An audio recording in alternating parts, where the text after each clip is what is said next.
शेतकरी मित्रांनो नमस्कार. ग्रीनगुड ॲग्रीमध्ये पुन्हा एकदा सर्वांचं स्वागत आहे. मित्रांनो, आज आहे 24 फेब्रुवारी 2026 आणि आज आपण जाणून घेणार आहोत आजचे कापूस बाजारभाव. मित्रांनो, कापूस दरामध्ये आजही स्टेबल आहे. मार्केट फारसं काही वाढलेलं नाही आहे, परंतु मार्केट कमी देखील झालेलं नाही आहे. ह्या परिस्थितीमध्ये तेजी वाढते असा एक अंदाज दिसतोय, परंतु जागतिक बाजारपेठेमध्ये जर आपण थोडासा विचार केला तर जागतिक बाजारपेठेवर बराचसा परिणाम आपल्याला दिसतोय. त्यामुळं मार्केट अजूनही वाढत नाही आहे. नक्की काय आहे जाणून घेऊया आजच्या या व्हिडिओमध्ये. मित्रांनो, तुम्हाला जर कापूस दराबद्दल अचूक आणि संपूर्ण माहिती जाणून घ्यायची असेल तर आजच आपल्या ग्रीनगुड ॲग्री चॅनलला सबस्क्राईब करा आणि नोटिफिकेशन बेलला देखील ऑन करा, जेणेकरून नवनवीन व्हिडिओचं नोटिफिकेशन हे तुम्हाला पाहायला मिळेल.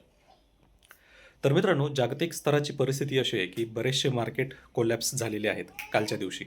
मग त्यामध्ये बिटकॉईन असेल तर बिटकॉईनसुद्धा जवळजवळ बऱ्याच प्रमाणामध्ये पडलेलं आहे. बरंचसं बँकिंग सेक्टरसुद्धा काल कोलमडलेलं दिसतंय.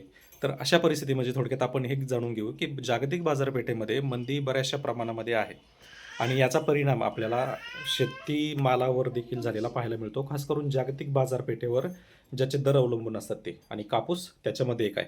त्यामुळे कापूस दरामध्ये आपल्याला वाढ सध्या दिसत नाही आहे. परवाच्या दिवशी आपल्याला काही प्रमाणामध्ये वाढ पाहायला मिळाली. आज अंदाज आहे की इथून पुढे म्हणजे आज नंतर रेटमध्ये वाढायला सुरुवात होईल. परंतु ज्या दिवशी आपल्याला जागतिक बाजारपेठेमध्ये काही प्रमाणामध्ये मंदीचं सावट दिसेल, त्यावेळेस मार्केट जे आहे हे स्टेबल राहणार आहे किंवा थोडंफार पडू शकतं. आजचं जे गठन मार्केट आहे सर्वसाधारण 53,700 रुपये गठन मार्केट आहे. स्थानिक दर जर आपण पाहिला तर 6,800, 6,900, 7,000 हे दर आहेत आणि छोट्या जिनिंग्स ज्या आहेत तर त्या ठिकाणी साधारण 7,100, 7,200 हे दर आहेत.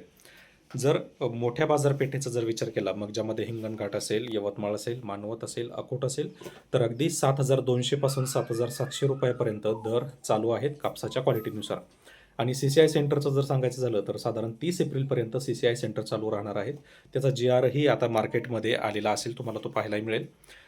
आणि इथून पुढे जी विक्री करायची आहे तर विक्रीसाठी आणखी एक 8 ते 10 दिवस थांबणं गरजेचं आहे, कारण मंदीतून मार्केट बाहेर निघणं गरजेचं आहे. मंदीतून एकदा मार्केट बाहेर निघायला सुरू झालं की सर्वसाधारण 1,000 ते 1,500 रुपयापर्यंत मार्केटमध्ये फरक पडणार आहे आणि याचा सरळ फायदा हा आपल्याला शेतकरी मित्रांना होणार आहे. त्यामुळं सध्या तरी विक्रीचा निर्णय घेऊ नये, कारण जोपर्यंत मार्केट वाढत नाही आणि मार्केट वाढणार आहे तर मार्केट वाढत नाही तोपर्यंत शांतता घ्यावी.